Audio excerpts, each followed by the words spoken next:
And honestly, death has been my greatest teacher about what actually matters. I know that sounds heavy, but hear me out, because when you really understand that this ends, and I mean not just intellectually, like knowing it in your head, but feeling it in your bones, you know what I mean? Everything changes, man. Everything. Suddenly you stop building meaning around things that don't survive mortality, you know? Like, I remember when I lost my daughter, and then Jennifer, and it was like life just stripped away all the things I thought mattered, all the stuff I was worried about or trying to achieve, and what was left was this clarity about what's actually important. It's brutal, but it's also, I don't know, it's like mortality becomes this editor, you know? It just cuts out everything that doesn't matter.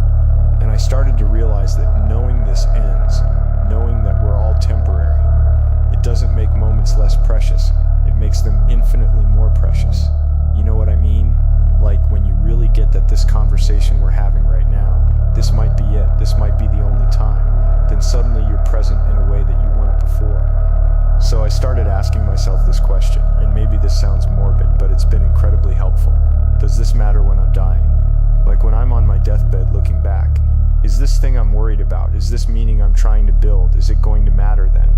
And you know what? Most of the stuff we stress about, most of the meaning we think we need to find, it falls away when you ask that question. But here's the thing, and this took me a while to figure out. Knowing what matters is only half of it, right? You also need to know how to act on it. And when I don't know what to do, when I'm confused about what choice to make or what direction to go, I have this, I guess you could call it a navigation system, and it's kindness. Not kindness like being nice to everyone or saying what people want to hear, but kindness as wisdom. You know, like asking myself what choice serves something larger than just my ego. What would be the kind thing to do here?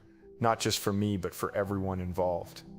I remember this one time I was on set and there was this crew member, a young guy, and he was having a really hard day. I mean, everyone was stressed. We were behind schedule. People were being short with each other.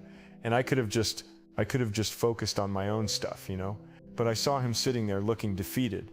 And I thought, what if I just went over and talked to him? Nothing big, just connected for a minute. And we ended up having this conversation about motorcycles, and his whole energy shifted, and then the whole set felt different. And I realized, like, that small act of kindness, it didn't just help him, it created meaning for me. It made that day matter in a way that remembering my lines or hitting my marks couldn't, you know what I mean?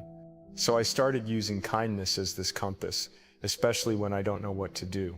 And combined with mortality awareness, with really understanding that this is temporary, it becomes this incredible tool for building meaning. Because mortality teaches you what matters, right? And kindness shows you how to act on it. These become your meaning creation tools when the universe doesn't give you an instruction manual, you know? When you're building from uncertainty, you need something to guide you, and this combination of death awareness and kindness as wisdom, it's been the most reliable thing I've found. It cuts through all the noise and gets you to what's actually significant.